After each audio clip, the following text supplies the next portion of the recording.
Thank you, darling. It's interesting how the truth can sometimes seem might malleable, depending upon your point of view. Like how those dime novels make you out to be something you're not? Jack, don't be starting trouble. No, he's right. They do tend to exaggerate. Did they exaggerate your part in taking down the Daltons? Well, I was there in the flesh, boy, so I saw what happened firsthand.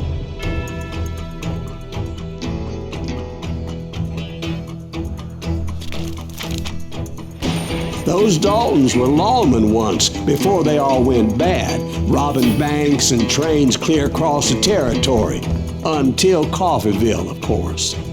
I was one of the citizens who took up arms that day. Fighting on the side of right? I did my best, sir. We all did.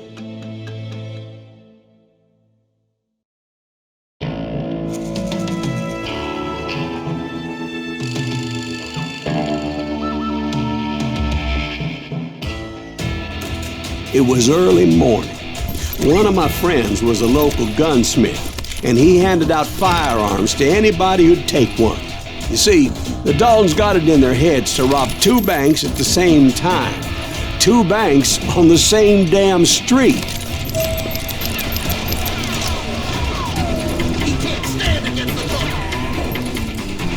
The story was Bob Dalton's girl was always writing about how he had no ambition. Oh, you're nobody next to Jesse James, she'd say. Finally, the bastard took his brothers to Coffeeville just to shut her up. Right. It's always the woman's fault.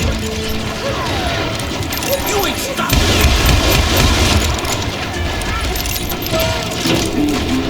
Well, the locals recognized the Daltons right off. Before they could get away, half the town took up arms to defend their property. Their first mistake was pulling a job in their own damn hometown. He got his ear.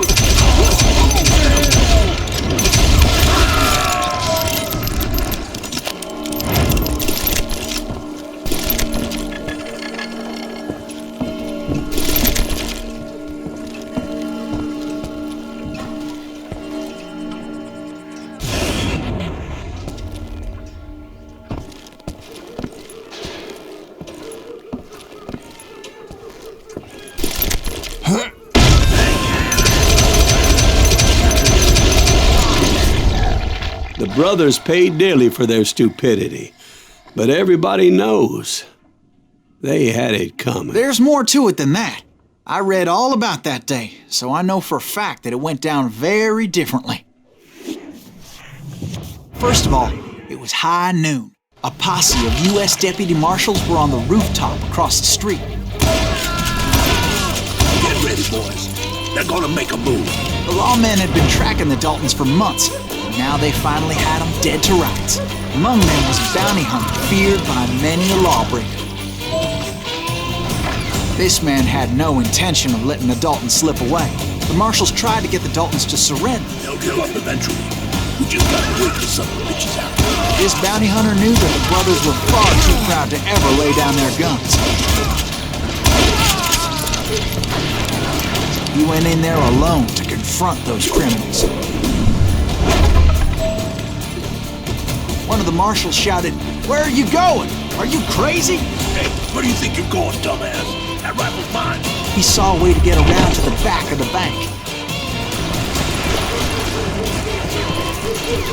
Then he figured out how to hit the Daltons from a direction they weren't expecting.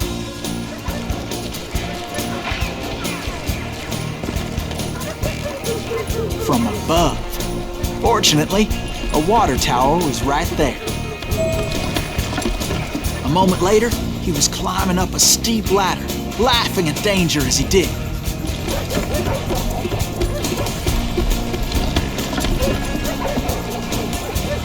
It was brave men like him who risked their lives to tame this wild country.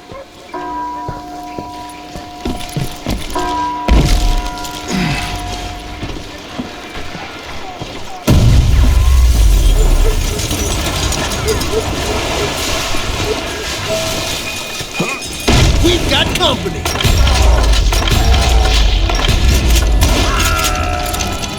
Heroic men like him, who did what other men couldn't or wouldn't to make this country free. Like Jim Bowie and Davy Crockett, who died defending the Alamo.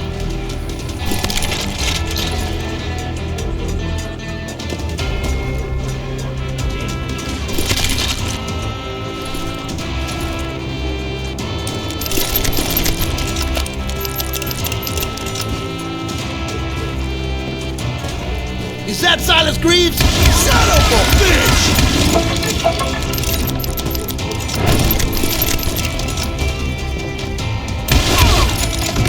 That's right! Run!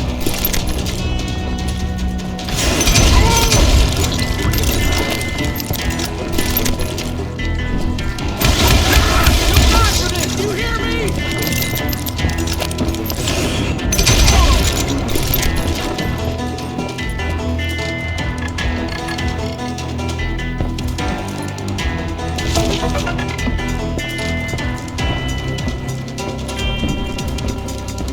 Over there!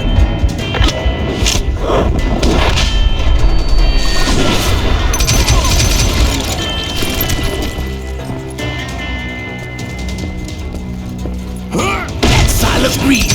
What the hell? Blam! Blam! He came away victorious, taking down those thieving Daltons.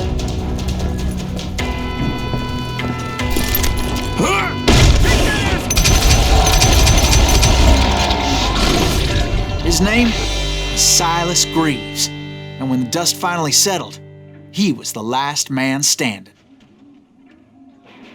Sorry, kid, but that just wasn't the way it happened.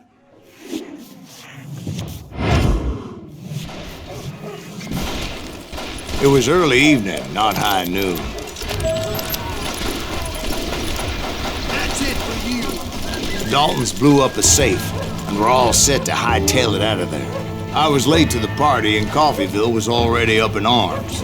Those pathetic deputies surrounding the bank were dropping like flies.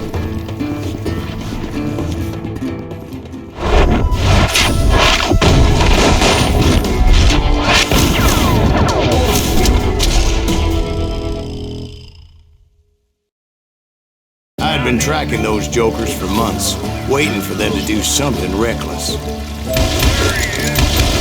Finally, they did. Those stupid bastards decided to rob 2 banks at the same time in the same town where everybody knew them. But they still had friends in Coffeyville.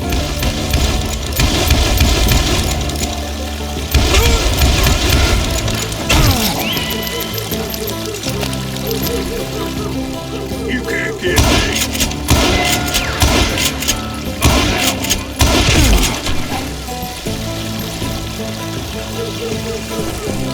What are you gonna do? Damn! Ah!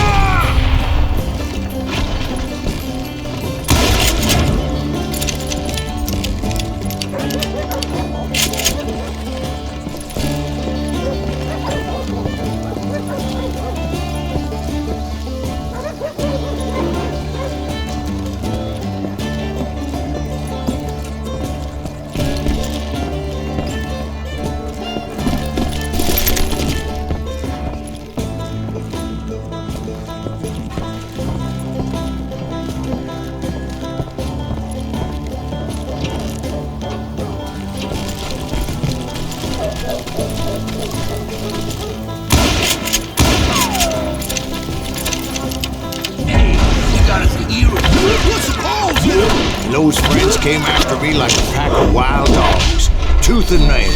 They were coming at me from all directions.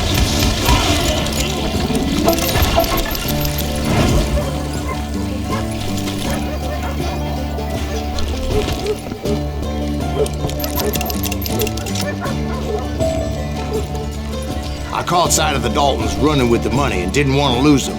Problem was, they knew the town better than I did.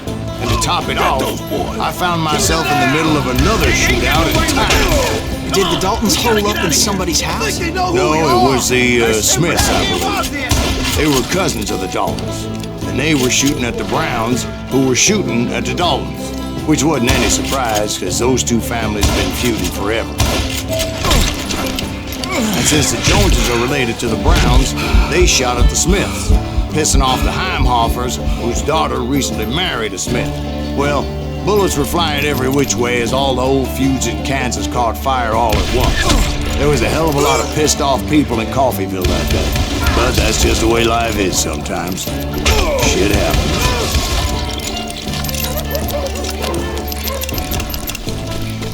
I'm gonna kill you dead!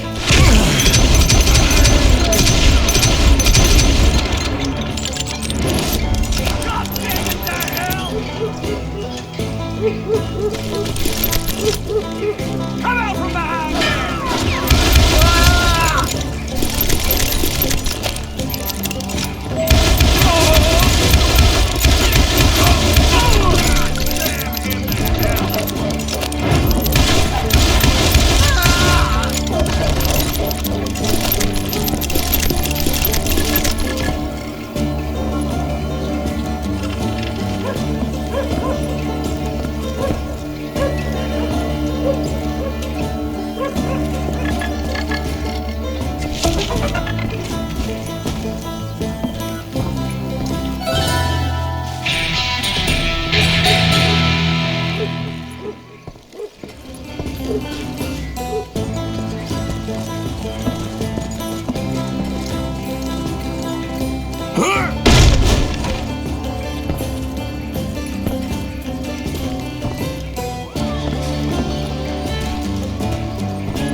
The Dalton boys knew I would never give up. Those Daltons weren't the sharpest knives in the drawer, but they always stood together. They set a trap to slow me down and allow at least two of them to escape. The third brother stayed behind to plant me, just in case that trap of theirs didn't work.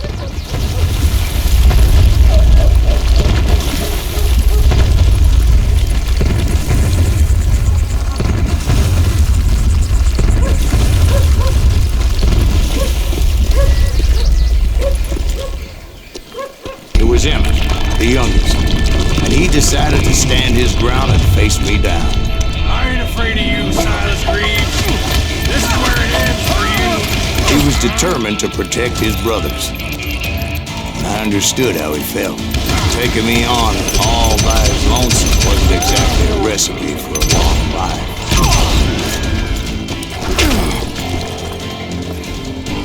It's hog killing time.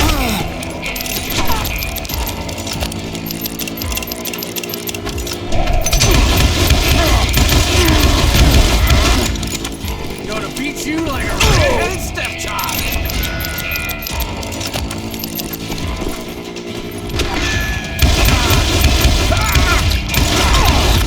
You ain't fooling me, Greaves.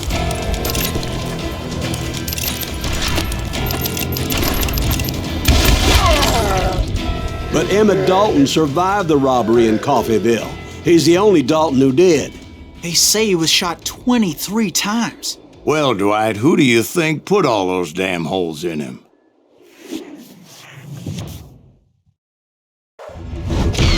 But I have to admit, that boy had grit.